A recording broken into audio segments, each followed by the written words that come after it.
زندہ و جاوید قومیں اپنی تاریخ، تہذیب اور ثقافت کو کبھی بھی بھول نہیں جاتی۔ جو قومیں اپنی ثقافت اور تہذیب کو بھلا دیتی ہیں وہ تاریخ سے ہی مٹ جاتی ہیں۔ پاکستان میں 4 صوبے ہیں: سندھ، پنجاب، KPK اور بلوچستان کے ساتھ گلگت بلتستان۔ ان چاروں پانچوں کو ملا کر پاکستان کی تہذیب اور ثقافت بن جاتی ہے۔ آج ہم بات کرتے ہیں سندھ کی ثقافت اور اس کے سیاحتی مقامات کی۔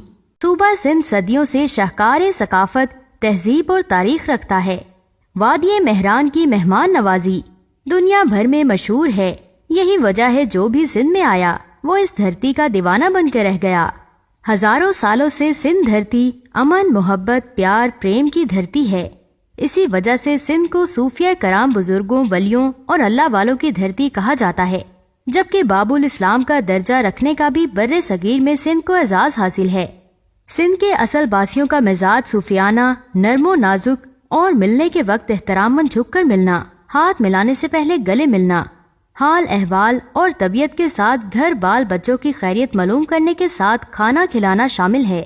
وادی سندھ کی تہذیب سے متعلق سب سے بڑا معمہ یہ ہے کہ اس کے رسم الخط کو پڑھنے میں آج تک کامیابی نہیں مل سکی، لیکن ماہرین یہ بات مان گئے ہیں کہ جب اہرام مصر کا وجود نہیں آیا تھا تب بھی وادی سندھ کی تہذیب نہ صرف اپنے عروج پر تھی بلکہ یہاں مذہب کا کوئی عمل دخل نہیں تھا اور ایک آزاد خیال قسم کا معاشرہ موجود تھا۔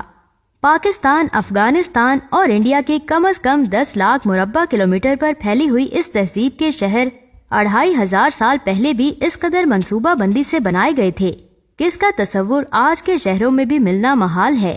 ہزاروں سال قبل جب یہ تہذیب اپنے عروج پر تھی تو یہ اس وقت کی مصری اور میسوپوٹامیہ دونوں تہذیبوں کی مجموعی حجم سے بھی بڑی تھی۔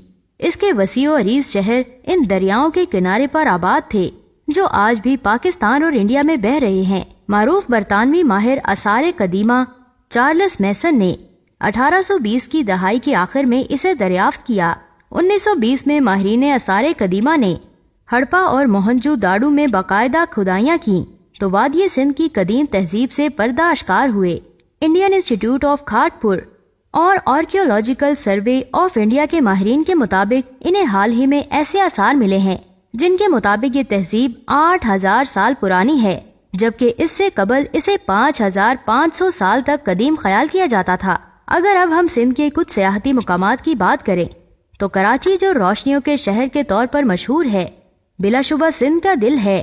ثقافتی تنوع کے ساتھ کراچی دنیا کے مصروف ترین شہروں میں سے ایک ہے اور اس کے باشندے پاکستان کے سب سے بڑے میٹروپولیٹن شہر میں رہ کر تمام سہولیات سے مستفید ہوتے ہیں۔ سندھ میں مکلی کا قبرستان سیاحوں کو ہر سال اپنی طرف کھینچ لاتا ہے۔ یہ مقام کراچی شہر سے 2.5 گھنٹے کی مسافت پر واقع ہے اور یہ دنیا بھر کے بڑے سیاحتی مقامات میں سے ایک ہے جو ٹھٹھا کے قریب 10 مربع کلومیٹر کے علاقے پر پھیلا ہوا ہے۔